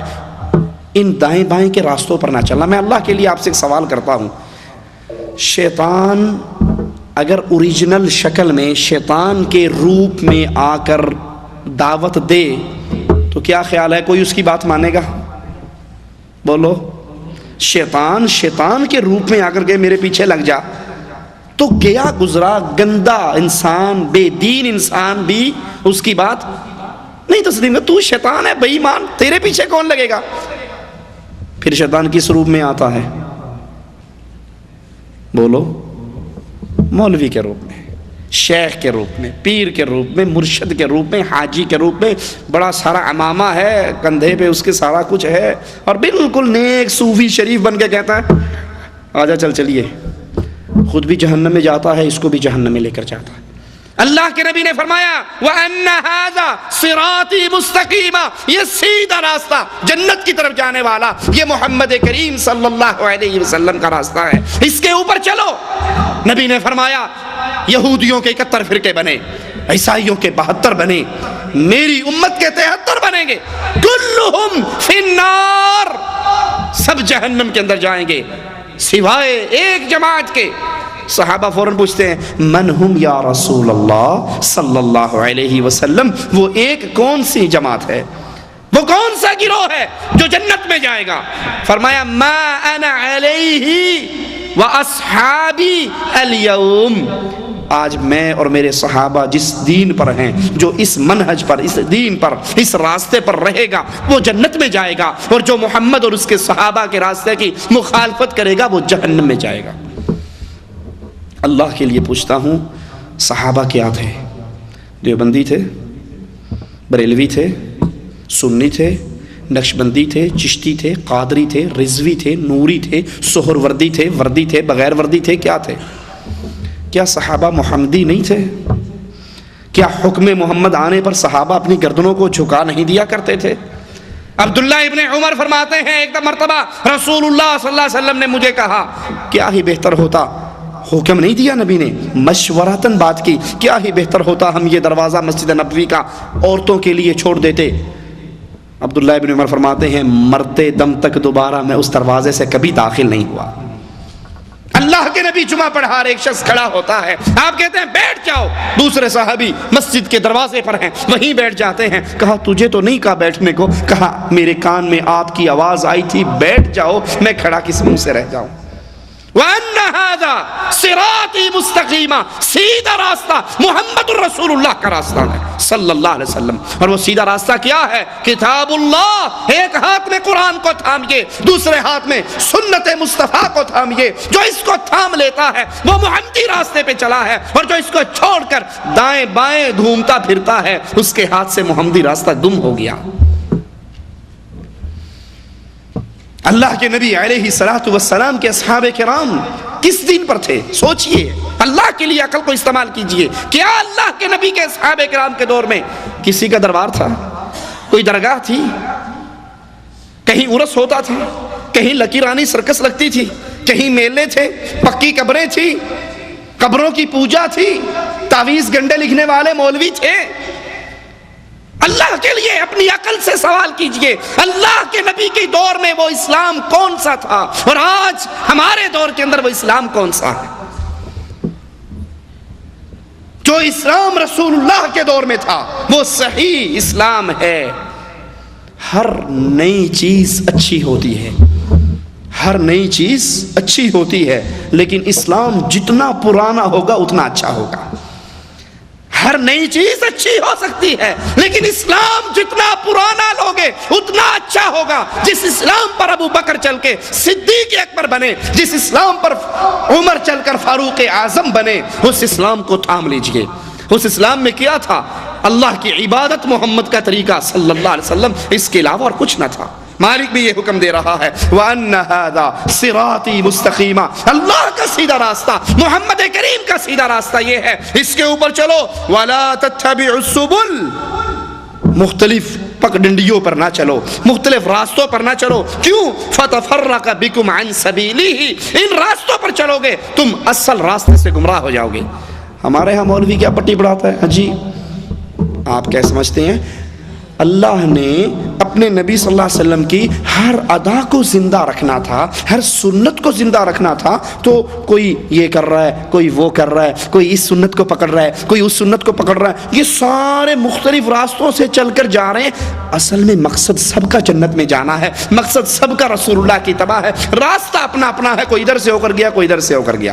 مالک کہتا ہے فَتَفَرَّقَ بِكُمْ عَنْ سَبِيلِهِ، اگر تم محمدی راستے کو چھوڑ کر غیروں کے راستے کو پکڑو گے تو تم سیدھے راہ سے گمراہ ہو جاؤ گے۔ محمدی راستہ کیا ہے؟ صلی اللہ علیہ وسلم، کتاب اللہ اور سنت رسول اللہ۔ مثال دے کے اپنی بات ختم کرتا ہوں۔ دودھ خالص کون سا ہوتا ہے؟ جو بھینس کے تھن سے نکلے وہی خالص ہوگا نا۔ جو بھینس کے تھن سے دھار نکلتی ہے یہ خالص دودھ ہے۔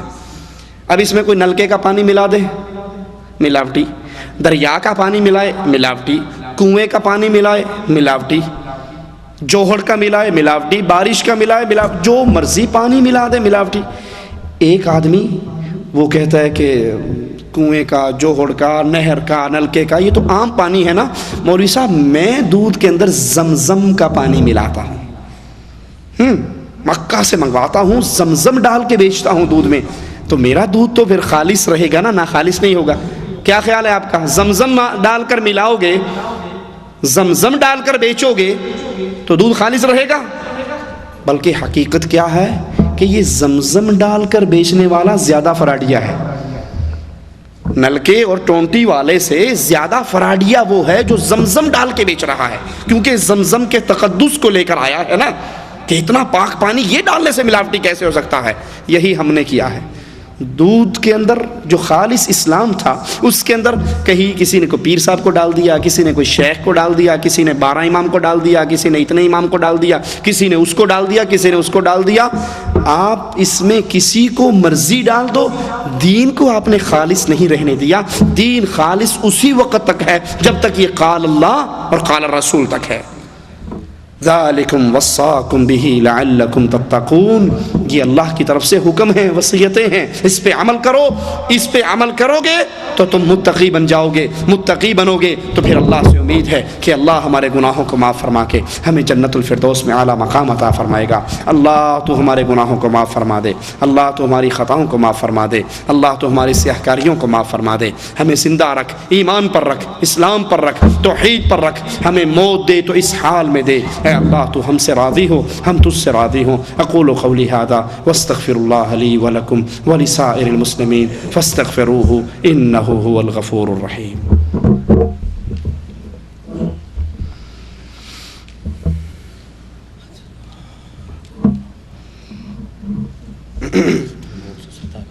بچوں کی اچھی تربیت کرنے کے لیے وقفہ کرنا جائز ہے ناجائز ہے؟ یہ بہانے ہیں شیطان کے، جو عورتوں کو پٹی پڑھاتا ہے، 4 بچے ہو جائیں گے کیسے سنبھالوں گی؟ ہماری ماؤں نے سنبھالے تھے، نبی کی بیویوں نے کیسے سنبھالے تھے، صحابہ کی بیویوں نے کیسے سنبھالے تھے؟ یہ فراڈ ہے، جھوٹ ہے۔ ہاں کوئی عورت اتنی بیمار ہو کہ ڈاکٹر یہ رپورٹ دے دیں کہ اگر مزید اس کا یہ سلسلہ جاری رہا تو پھر اس عورت کے مرنے کا ڈر ہے، ٹھیک ہے، اس طرح کی بیماری کسی کو لاحق ہو تو وہ ایک الگ ماجرا ہے۔ باقی تربیت کا ڈرامہ، زیادہ ہونے کا ڈرامہ، یہ سب بہانے اور ڈرامے ہیں۔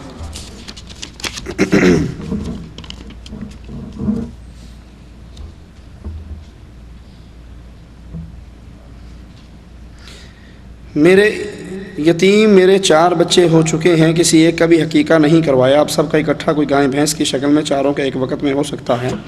اللہ نے مال دیا ہے تو آپ ان کی طرف سے کر دیں، یہ صدقہ ہوگا، کیونکہ اس عقیقے کا وقت گزر چکا ہے۔ 7ویں دن سنت ہے عقیقہ کرنا، اور اگر وہ بڑے ہو چکے ہیں، اگر آپ کریں گے تو صدقے کا ثواب انشاءاللہ ملے گا۔ اگر جن یا شیطان کا آسیب ہو اور کوئی بھی آسیب زدہ ہو تو اس کے لیے اس کو کیسے ٹھیک کریں؟ تعویذ کی ضرورت نہیں پڑتی، صرف دعا کرنے سے تو جن شیطان نہیں چھوڑے گا، تو کیا کریں؟ تعویذ کرنے سے چھوڑ دے گا؟ ہاں، شیاطین اور جنات کا علاج اللہ مالک کا یہ قرآن ہے۔ شیاطین اور جنات کا علاج اللہ مالک کا یہ قرآن ہے۔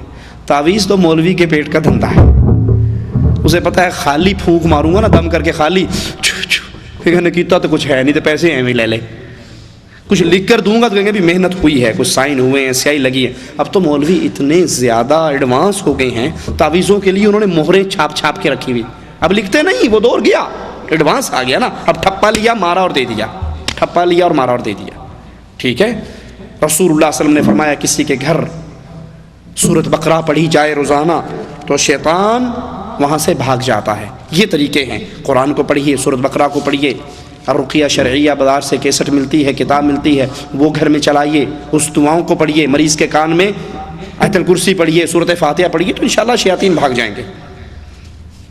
شیاطین آتے کیوں ہیں یہ بھی غور کر لو۔ جب گھر کے اندر ڈش انٹینا لگا ہوا ہوگا، بے پردگی ہوگی، بے حیائی ہوگی، گانے باجے ہوں گے، تو یہاں شیطان نہیں آئے گا تو اور کون آئے گا؟ رحمت کے فرشتے تو پہلے ہی گھر میں داخل ہوتے ہی بہت بڑی بتوں سے پورا گھر سجا ہوا ہے، یہ عمران خان ہے، یہ وسیم اکرم ہے، یہ عرفان پٹھان ہے، اور یہ کوئی اور خان ہے، مسجد میں کھڑے ہو کے ان کا نام نہیں لیا جا سکتا، جو ادھر کے خان ہیں۔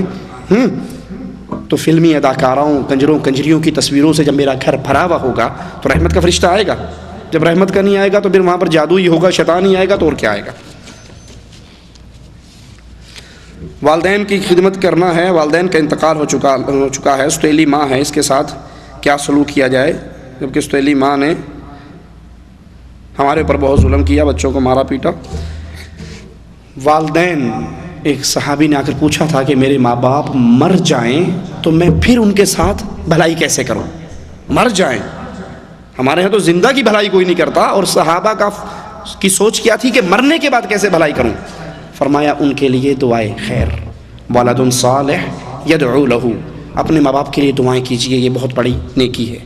نمبر 2، والدین کے جو عزیز و اقارب رشتہ دار، چچا، تایا، پھوپھی، اس کے دوست، ان کے ساتھ بھلائی کیجئے، اس کا اجر و ثواب بھی ماں باپ کو ملے گا، اس کا اجر و ثواب بھی ماں باپ کو ملے گا۔ سوتیلی ماں آپ کی ماں ہے، سوتیلی ماں آپ کی ماں ہے، اس کی خدمت کیجئے. جو اس نے کیا اللہ اسے معاف کرے، وہ معاملہ اس کے ساتھ ہے. لیکن جو آپ کرو گے اپنے والدین کے لیے صدقہ جاریہ بننے کے لیے، اور پھر اس دین اسلام کی خدمت کرو، سیڈیاں بانٹو، کیسٹیں بانٹو، کتابیں بانٹو، لوگوں کو درسوں میں کھینچ کے لاؤ.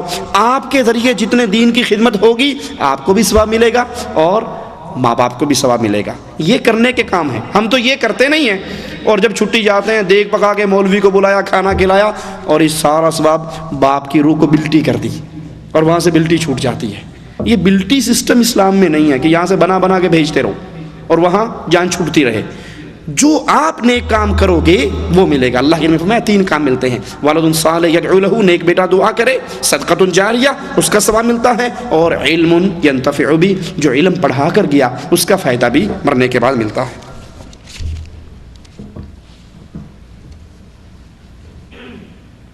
کیا بچہ 2 سال کا ہونے سے پہلے اس کا دودھ چھڑایا جا سکتا ہے؟ میاں بیوی راضی ہوں مل کر اس کا دودھ چھڑوانا چاہیں تو کوئی حرج نہیں. والد سے بات نہ کرنے والے کے لیے کیا حکم ہے؟ انا للہ و انا الیہ راجعون. اور کیا کہہ سکتے ہیں؟ جو اپنے باپ سے بات نہیں کرتا، اپنے باپ کا ادب نہیں کرتا، اس سے ناراض رہتا ہے، اس کی گستاخی کرتا ہے، اس کے لیے ایک بہت بڑا دروازہ خوش قسمتی کا بند ہے، بدبختی کا کھلا ہوا ہے. یہ باپ اس کے لیے جنت ہے، یہ باپ اس کے لیے جہنم ہے. اگر ناراضگی باپ سے، اور ناراضگی شرعی عذر کی بنیاد پر بھی ایسی ناراضگی نہیں ہو سکتی کہ آپ اس کی گستاخی کرو. صرف اس کی شریعت کے خلاف حکم کو ماننا نہیں ہے، لیکن اس سے بائیکاٹ کرنا، بول چال چھوڑنا، لڑائی جھگڑا کرنا، گالی گلوچ کرنا، یہ مسلمان کا طریقہ نہیں ہے. اگر وہ اللہ کے نبی کی امتی ہے، کلمہ پڑھتا ہے اللہ کے نبی کا، تو اس مسئلے کے اندر بھی اپنا آئیڈیل رسول اللہ صلی اللہ علیہ وسلم کی احادیث کو بنائے.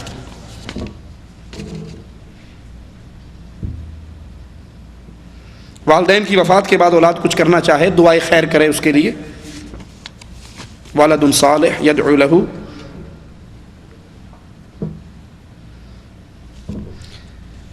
یا کوئی بھی آپ اس والد رحمۃ اللہ علیہ ہو گئے، اللہ کے پاس چلے گئے، اللہ ان پہ رحمتیں کرے، ان کا مال بچا ہوا ہے، اس مال کو اللہ کے راستے میں لگائیے. ٹھیک ہے، ان کی طرف سے کوئی مدرسہ، کوئی مسجد، کوئی صدقہ جاریہ، یہ صورت ہے. آج کشمیر میں جو جہاد چل رہا ہے، اس کو جہاد کہیں گے یا مقاتلہ کہیں گے؟ اگر مقاتلہ ہے تو اس میں مرنے والوں کو شہید کہیں گے نہیں، اور اگر جہاد ہے تو جہاد کی تعریف کریں. صحیح مسلم میں رسول اللہ صلی اللہ علیہ وسلم کی حدیث موجود ہے. ایک شخص نے آ کر سوال کیا، ایک شخص مال کے لیے لڑتا ہے، ایک شخص قوم قبیلے کے لیے لڑتا ہے، ایک شخص وطن کے لیے لڑتا ہے.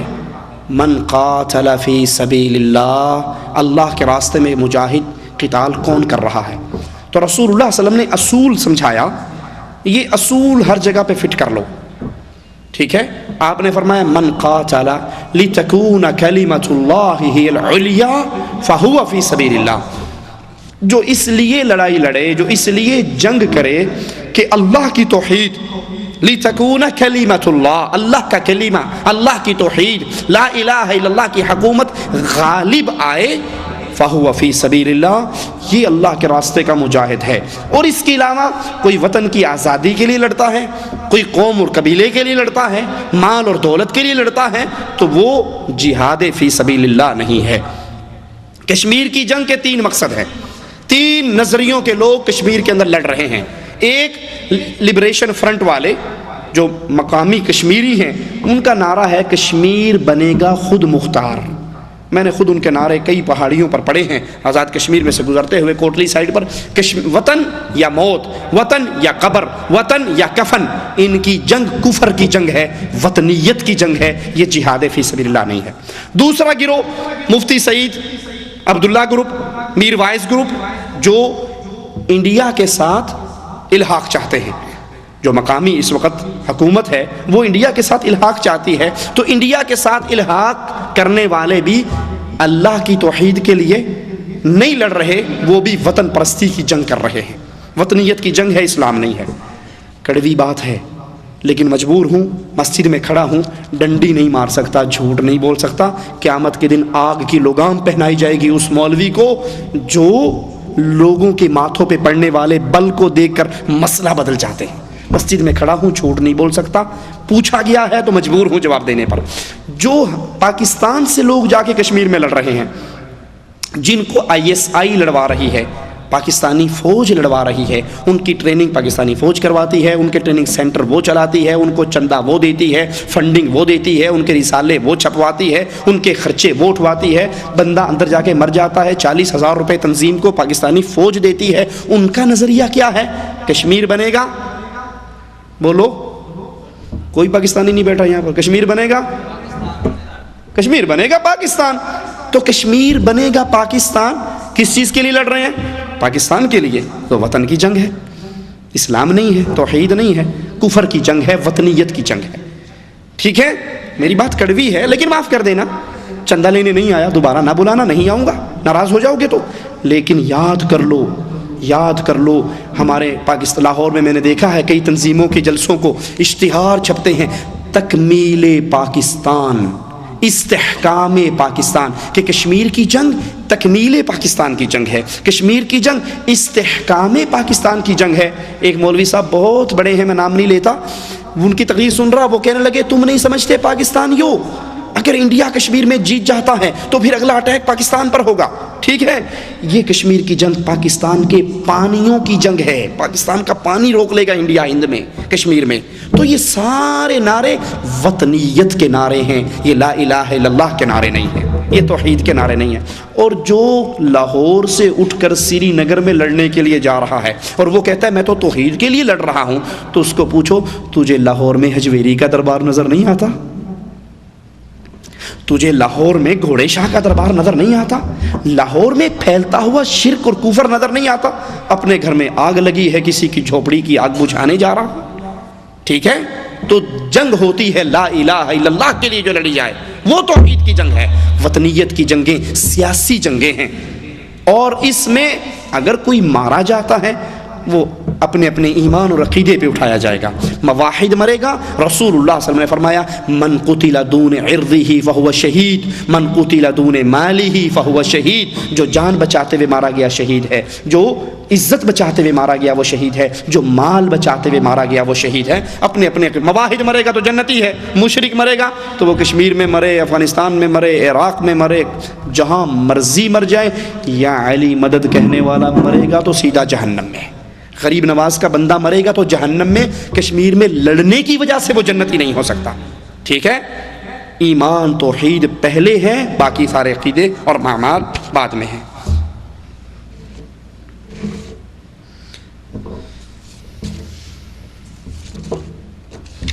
یہ بھائی سفید کاغذ کیوں بھیج رہے ہیں؟ میں لکھ کے سوال آپ کو دوں کیا؟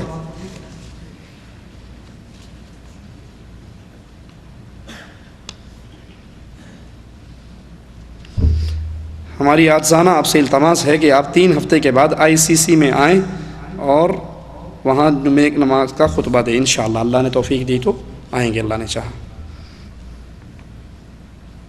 ہمارے ملک ہند میں بہت سی مسجدیں ہیں جہاں شافعی مسئلے پر نماز پڑھتے ہیں، وہاں فجر کی نماز میں دعائے قنوت پڑھتے ہیں، کیا فجر کی نماز میں دعائے قنوت پڑھنا جائز ہے؟ فجر کی نماز میں دعائے قنوت حدیث سے ثابت ہے، جب مسلمانوں پر حالات پریشانی کے ہوں، مظلوم ہوں، ظلم ہو رہا ہو تو ان کی مدد کے لیے دعا کرنا، کفار کے لیے بد دعائیں کرنا، یہ حدیث سے ثابت ہے۔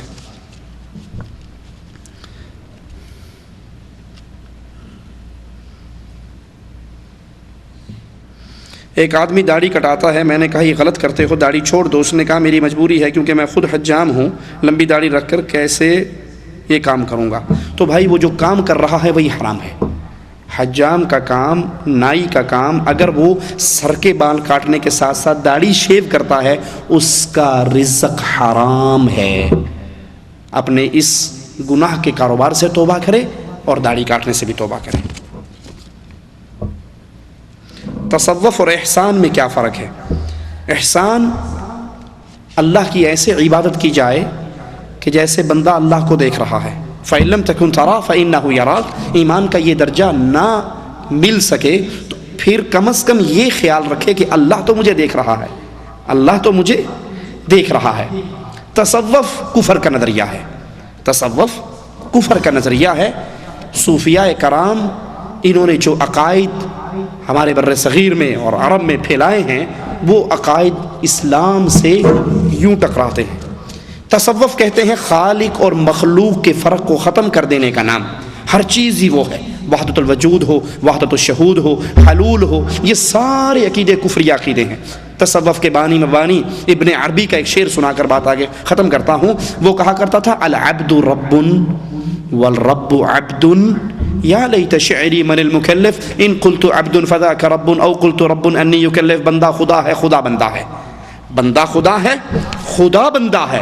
مجھے نہیں پتا شریعت کس کے لیے آئی ہے، اگر کہیں شریعت بندے کے لیے آئی ہے بندہ تو خدا ہے، اور اگر کہیں شریعت خدا کے لیے آئی ہے تو خدا کو نماز روزے کی کیا حاجت ہے۔ مولوی زکریا صاحب فضائل صدقات میں لکھتے ہیں اے اللہ جو تو ہے وہ میں ہوں، جو میں ہوں وہ تو ہے۔ یہ تصوف ہے، یہ کفر کا عقیدہ ہے۔ امداد اللہ مہاجر مکی شمائم امدادیہ میں لکھتے ہیں بندہ وجود ظاہری سے پہلے خدا تھا اور بندہ ہی خدا ظاہر ہے۔ اشرف علی تھانوی امداد المشتاق میں لکھتے ہیں کہ ظاہر عبد ہے، باطن حق، ظاہر بندہ ہے، حقیقت میں اللہ ہے۔ ٹھیک ہے، بابا فرید کہتا ہے چاچڑ وانگ مدینہ ڈسے کوٹ مٹھن بیت اللہ، ظاہر دے وچ پیر فریدون، باطن دے وچ اللہ۔ بظاہر بابا فرید، اندر اللہ ہے۔ تو یہ کفر کے عقیدے ہیں، یہ تصوف اسلام کا نظریہ نہیں ہے۔ جو لوگ 11ویں شریف کا ختم دلواتے ہیں، نبی کو زندہ مانتے ہیں، تعویذ بھی کرواتے ہیں، اور وہ لوگ کہتے ہیں کہ نبی ہمیں خواب میں ملتے ہیں، کیا یہ صحیح ہے؟ خواب میں مل بھی جائے، خواب تو چھوڑو، زندگی میں بھی ان کو نبی مل جائے تب بھی ان کو ملنے کا فائدہ۔ ابو جہل کو نبی زندگی میں ملتا تھے نہیں ملتے تھے؟ ابو جہل زندہ تھے، اللہ کے نبی زندہ تھے تو ابو جہل ملتا تھا نا۔ اللہ کے نبی زندہ تھے، ابو لہب ملتا تھا، کوئی فائدہ ہوا؟ جس بندے کے عقیدے میں شرک ہے، ٹھیک ہے، اس کی کسی بات کی تصدیق نہیں ہو سکتی۔ اس کے پاس شیطان آتا ہے جو اس کو بتاتا ہے کہ 11ویں دیا کر۔ نبی شرک کی دعوت نہیں دیتے، یہ اعمال شرکی اعمال ہیں۔ اللہ کے دیے ہوئے رزق کو غیر اللہ کے نام پہ بانٹنا شرک ہے۔ نبی صلی اللہ علیہ وسلم کو زندہ مانتے ہیں، زندہ مانتے ہیں تو پھر جلسہ کرواتے ہوئے تقریر طاہر القادری سے کیوں کرواتے ہیں؟ Common sense. اللہ کے نبی کو کہتے ہو زندہ ہے، سنا ہے ہر عاشق کے گھر تشریف لاتے ہو، ہمارے گھر میں بھی ہو جائے چراغاں یا رسول اللہ، ہیں دم بدم پڑھو درود، حضرت بھی ہیں یہاں موجود، آگے تاج والے۔ کرسی بڑی خوبصورت سجتی ہے۔ کسی نے پوچھا بھائی یہ کرسی اتنی پیاری ربیع الاول میں سجی ہوئی کیوں؟ کہا تجھے نہیں پتا گستاخ، ادھر اللہ کے نبی آ کر بیٹھیں گے۔ کہا اچھا جب آئیں تو مجھے دکھا دینا، میں بھی دیکھ کر صحابی بن جاؤں گا، صحابی کا مقام مل جائے گا، میں بھی زیارت کر لوں گا۔ کہا تو گستاخ ہے، تیری آنکھیں وہابی ہیں، دیکھ نہیں سکتی، تمہیں نہیں نظر آئیں گے۔ اس نے کہا میں اکھا بند کر لاں گا، میرا ہاتھ لوا دیا جائے۔ نبی بیٹھے، ٹھیک ہے، آپ کے عقیدے کے مطابق نبی زندہ ہیں، آتے ہیں، موجود ہوتے ہیں، تو تقریر طاہر القادری صاحب کیوں کرتے ہیں؟ نبی سے خطبہ کیوں نہیں دلواتے؟ اب میں آپ کو مثال دے کے سمجھاتا ہوں۔ میرے شیخ اگر یہاں پہ آ جائیں، میرے شیخ، میرے استاد جن سے میں نے پڑھا، وہ یہاں پر آئیں تو کیا خیال ہے ممبر چھوڑ دوں گا نا؟ میں ان سے درس دلواؤں گا۔ ابو بکر صدیق رضی اللہ عنہ وارضاہ جماعت کروا رہے، اللہ کے نبی ایک قافلے کی ملاقات کے لیے گئے ہوئے تھے، آئے نماز میں شریک ہو گئے۔ ابو بکر رضی اللہ عنہ وارضاہ کو احساس ہوا کہ اللہ کے نبی آ گئے ہیں، تو وہ الٹے قدموں نماز سے پیچھے، مصلی سے پیچھے ہٹے۔ اگرچہ اللہ کے نبی نے ہاتھ سے اشارہ بھی کیا کہ کھڑے رہو پڑھاؤ نماز، لیکن وہ پیچھے ہٹ گئے۔ نبی نے آ کر جماعت پوری کروائی۔ سلام پھیرنے کے بعد رسول اللہ صلی اللہ علیہ وسلم نے کہا کہ ابو بکر میں نے جب کہا تھا تجھے کہ نماز پڑھاتا رہے پیچھے کیوں اٹھا؟ کہا ابو قحافہ کے بیٹے کے لیے کیسے جائز ہے کہ رسول اللہ پیچھے کھڑے ہیں اور وہ امامت کے مصلی پہ کھڑا رہے؟ کہو پھر تم سے بڑا گستاخ بھی کوئی ہے؟ نبی کو اپنے اندر مانتے ہو، نہ ان سے تقریر کرواتے ہو، نہ ان سے امامت کرواتے ہو، نہ ان سے خطبہ دلواتے ہو۔ حقیقت یہ ہے کہ اللہ کے نبی اللہ کی جنتوں میں آرام کر رہے ہیں، دنیا سے مر کے جا چکے ہیں۔ اور تعویذ گنڈے کے بارے میں اللہ کے نبی کا فرمان ہے من تعلق تمیمۃ فقد اشرک، جس نے تمیمہ تعویذ لٹکایا اس نے شرک کیا۔ سبحانک اللہم وبحمدک اشہد ان لا الہ الا انت استغفرک واتوب الیک۔